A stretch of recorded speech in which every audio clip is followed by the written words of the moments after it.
Assalamualaikum warahmatullahi wabarakatuh. Saya Dani Dwi Safitri dari kelas 3B dengan NIM akhir 159. Di sini saya akan menjelaskan materi yang bertemakan perkembangan psikososial masa remaja. Perkembangan psikososial pada masa remaja ini saya akan menjelaskan tahapan perkembangan psikososial menurut Erik Erikson. Yang pertama, Erik Erikson menjelaskan tahapannya kepercayaan versus ketidakpercayaan yang dimulai dari usia 0 sampai 18 bulan. Nah, pada tahap ini anak akan mulai perkembangan yang pertama, yaitu kepercayaan dan versus ketidakpercayaan. Pada tahap ini, anak tersebut akan merasakan rasa percaya kepada kedua orang tuanya. Ketika kedua orang tuanya ada di sampingnya, maka dia akan merasa nyaman dan percaya. Nah, siapa saja orang yang dipercaya atau kepercayaan itu timbul kepada anak tersebut itu saat orang-orang yang selalu bertemu dengan anak tersebut. Contohnya seperti ayah, ibu. Nah, ayah ibu ini kan selalu dia lihat, jadinya dia merasakan rasa percaya. Nah, sebaliknya jika anak ini dibawa keluar rumah dan bertemu dengan orang-orang baru yang belum pernah dia lihat, itu akan timbul rasa tidak percaya. Nah, yang kedua di sini ada otonomi versus rasa malu yang dimulai pada umur 18 bulan sampai 3 tahun. Pada usia ini, anak akan mulai aktif dalam bermain seperti berjalan, menjatuhkan mainan, menarik, memanjat, dan lain sebagainya. Nah, anak ini juga lebih suka bermain sendirian. Jadi, ada dampingan orang tua, tapi orang tua tidak ikut serta dalam bermain. Contohnya, seperti dia lagi memanjat. Nah, dia tuh kan kalau memanjat kayak asiknya tuh sendirian. Jadi dia dibantu orang tua tapi tidak full gitu. Nah, timbul rasa malunya itu atau tahapan jika ini tidak berhasil ketika orang tua sudah menasihati anaknya seperti ini. Nah, jangan tinggi-tinggian naiknya, nanti bisa jatuh. Tapi karena dalam kondisi ini anak sangat aktif bermain, itu yang mengakibatkan dia mendengarkan orang tuanya tapi tidak terlalu fokus gitu ya. Jadi dia tetap bermain dan ketika terjatuh, dia akan merasakan rasa malu karena orang tuanya sudah menasihatinya tadi kan, seperti itu. Dia akan melakukan perbuatan tersebut. Nah, tapi ketika dia jatuh, dia akan merasakan rasa malu, ya. Lalu yang selanjutnya di sini ada inisiatif dan rasa bersalah yang dimulai pada umur 3 tahun sampai 6 tahun. Pada tahap ini, jika berhasil, maka anak tersebut akan menumbuhkan rasa tanggung jawab. Dan rasa tanggung jawab itu akan meningkat, kemudian timbullah percaya diri.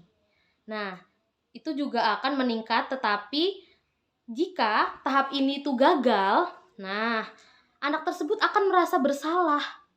Kemudian anak tersebut kurang inisiatif dalam melakukan berbagai hal atau memecahkan permasalahan.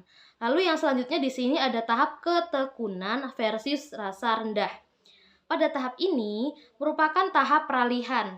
Tahap peralihan di mana dari masa anak-anak pertengahan ke masa anak-anak awal, lalu ke masa anak-anak akhir.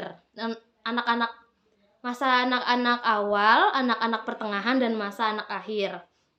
Nah, di mana mereka mengembangkan perasaan bangga dengan keberhasilan.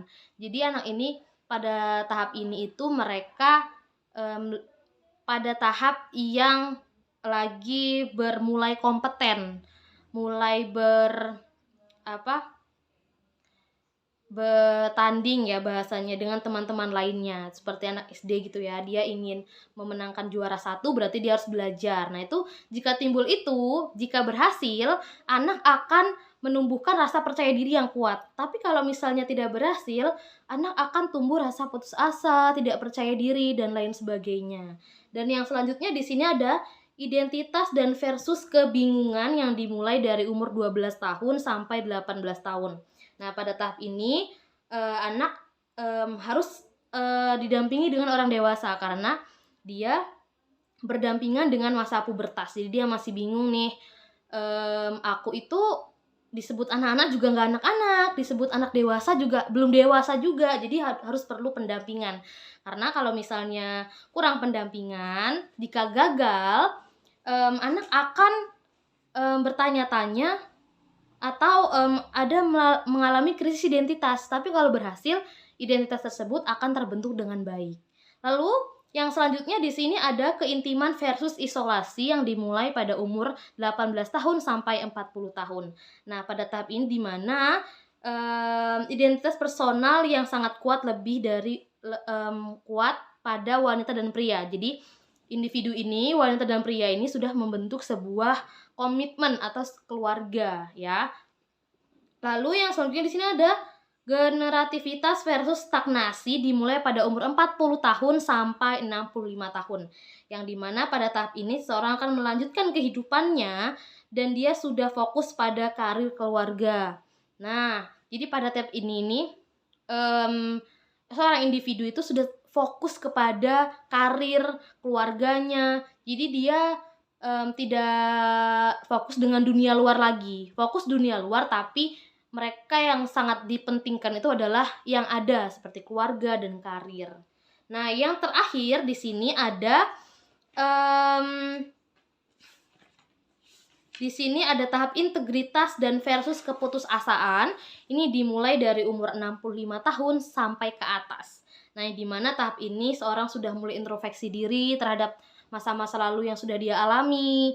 Nah, kalau misalnya pada tahap ini itu berhasil, maka orang tersebut itu mempunyai pikiran yang bijaksana dan mereka individu ini akan menceritakan kepada anak cucunya. Jika tidak berhasil, maka orang ini atau individu ini itu memiliki penyesalan yang kuat. Kok aku dulu gini ya gitu. Kok aku masa laluku nggak baik. Jadi dia punya penyesalan yang tidak bisa diperbaiki. Nah, itulah tadi materi yang telah saya sampaikan. Semoga bermanfaat bagi teman-teman. Saya akhiri. Wassalamualaikum warahmatullahi wabarakatuh.